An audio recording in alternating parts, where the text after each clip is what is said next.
తెలంగాణ జాగృతి పార్టీని కూడా తెలంగాణలో బలోపేతం చేయబోతున్నారు కవిత గారు. ఇదంతా సాధ్యమవుతుంది అంటారా మరి? అంటే ఒక పొలిటికల్ పార్టీగా అంటే ఆమె కొంత ఇమేజ్ ఉంది, ఫైనాన్షియల్ స్టెబిలిటీ ఉంది. వాయిస్ పెట్టి అదేవిధంగా ప్రధానంగా మనం చూసుకున్నట్లయితే మాత్రం బీఆర్ఎస్ పార్టీలో ఆమె నెంబర్ 4, అంటే కేసీఆర్ గారి తర్వాత హరీష్ రావు గారి తర్వాత కేటీఆర్ తర్వాత నెంబర్ 4 ప్లేస్.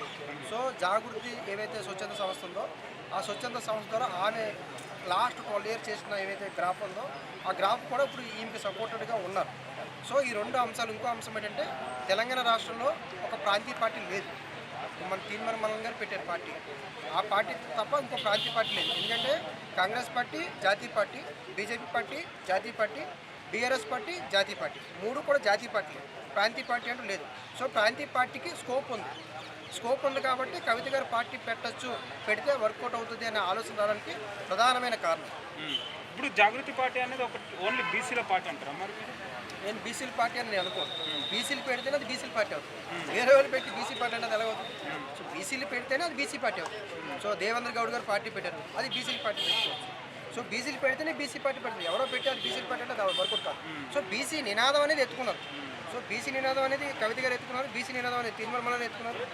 కానీ ఇద్దరికి పడే అవకాశాలు తక్కువ ఉంటాయి. సో పబ్లిక్ ఫీల్ అవ్వాలి. ఆ రకమైన ఉద్యమాలు కానీ వాళ్ళకి బీసీ సమాజ వర్గానికి చేయాల్సిన సర్వీస్ కానీ చేయగలిగితేనే వస్తుంది. తెలంగాణ జాగృతి పార్టీ ద్వారా చాలా డెవలప్మెంట్స్ కూడా చేస్తాం. ఎందుకంటే గతంలో ఉన్న బీఆర్ఎస్ కావచ్చు, ఇప్పుడున్న కాంగ్రెస్ కావచ్చు, ఇలాంటి డెవలప్మెంట్స్ చేయలేదు.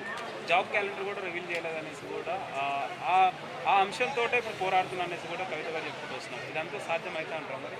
ఇప్పుడు మన తెలుగు రాష్ట్రాల్లో ప్రధాన సమస్య నిరుద్యోగ సమస్య, ఏపీలో కానీ ఎక్కడ కానీ. సో ఈరోజు కూడా శ్రీధరబాబు గారు కూడా ఒక స్టేట్మెంట్ ఇచ్చారు, గవర్నమెంట్ జాబులు మేము పూర్తిగా అందరికీ ఇవ్వలేము, మీరు ప్రైవేట్ జాబులు కూడా మీరు చూసుకోవాల్సిన అవసరం ఉంటుందని కూడా ఆయన స్టేట్మెంట్ ఇచ్చారు.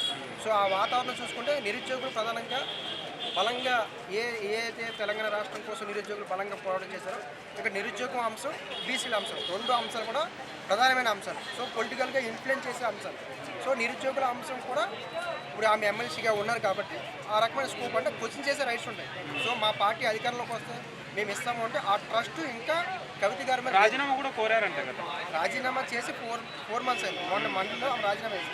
సో రాజీనామా ఎందుకు ఆమోదించలేదంటే ఒక రాజీనామా చాలా రకాలు ఉంటుంది. అంటే గవర్నమెంట్ సపోర్ట్ అంటే ఫైనాన్స్ ఏమైనా ఇవ్వకపోయినా, రెండోది ఆమె ఏదైనా ఎమోషనల్ సిచ్యువేషన్లో ఉన్నా రాజీనామా ఆమోదం తెలపరు, లేదా ఆమె మహిళ కాబట్టి ఎవరినైనా ఒత్తిడి చేసి ఉండొచ్చేమో ఆ రకం కూడా. అంటే ఏదైనా రాజీనామా వెంటనే ఆమోదం తెలపరు. చట్టసభలో ఎప్పుడు కూడా రాజీనామాలు ఎమ్మెల్సీ కాదు ఎమ్మెల్యే రాజీనామా కూడా వెంటనే ఆమోదం తెలపకూడదు కూడా.